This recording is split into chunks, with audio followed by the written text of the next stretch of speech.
வாழைக்காய் குழம்பு எப்படி செய்யலாம் அப்படிங்கிறத பார்க்கலாம். வாழைக்காவை மேலே இருக்க தோலை சீவிட்டு நல்லா ரவுண்டாக கட் பண்ணி வச்சுக்கோங்க. கொஞ்சமாக மஞ்சள் தூள், காரத்துக்கு மிளகாத்தூள், கொஞ்சமாக உப்பு சேர்த்து நல்லா மிக்ஸ் பண்ணி ஒரு 10லேருந்து ஒரு 15 நிமிஷம் நம்ம ஊற விட்டுடலாம். அடுத்தது இதுக்கு தேவையான மசாலா என்னென்னு பார்த்துக்கலாம். 1 ஸ்பூன் மல்லி விதை, 1 ஸ்பூன் பெருஞ்சீரகம், ஒரு அரை ஸ்பூன் சீரகம், ஒரு அரை ஸ்பூன் மிளகு. அடுத்தது காரத்துக்கு ஏற்ற மாதிரி காஞ்ச மிளகாய் ஒரு 5-6 சேர்த்துக்கோங்க. நல்லா வறுத்து எடுத்துருங்க. வறுத்து எடுத்து அதை நல்லா ஆற விட்டுறலாம். அதுக்கப்புறம் நம்ம ஊற வச்சுருக்க வாழைக்காவை இது மாதிரி தோசைக்கல்லில் கொஞ்சமாக எண்ணெய் ஊற்றி அதை நல்லா ஃப்ரை பண்ணி எடுத்துக்கலாம். ஒரு 5 நிமிஷத்தில் நம்ம ஃப்ரை ஆயிருங்க. ஃப்ரை பண்ணிவிட்டு அதை ஒரு தட்டில் நம்ம எடுத்து வச்சுக்கலாம்.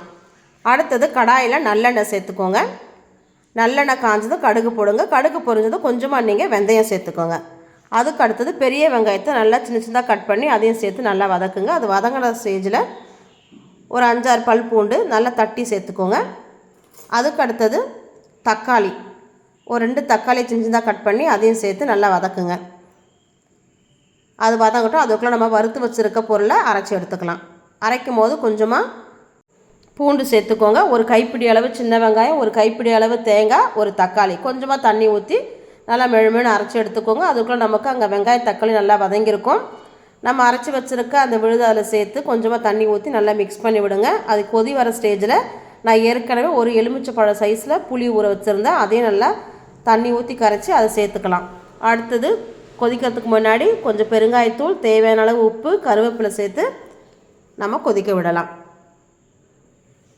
தண்ணி தேவைப்பட்டால் கொஞ்சமாக நீங்கள் சேர்த்துக்கோங்க. நல்லா கொதி வரட்டும். கொதித்து அது வற்றி வர ஸ்டேஜில் நம்ம வறுத்து வச்சுருக்க வாழைக்காவை அதில் சேர்த்துக்கலாம். வாழைக்காய் சேர்த்து ஒரு 5 நிமிஷத்துக்குள்ளே நம்ம இறக்கிடலாம். அவ்வளோதாங்க, நமக்கு டேஸ்டியான ஒரு வாழைக்காய் குழம்பு ரெடி. உங்களுக்கு பிடிச்சிருக்குன்னு நினைக்கிறேன். பிடிச்சிருந்தா நீங்களும் இதே மாதிரி செஞ்சு பார்த்துட்டு லைக் பண்ணுங்கள், ஷேர் பண்ணுங்கள், கமெண்ட் பண்ணுங்கள், மறக்காமல் சப்ஸ்கிரைப் பண்ணுங்கள். தேங்க்யூ.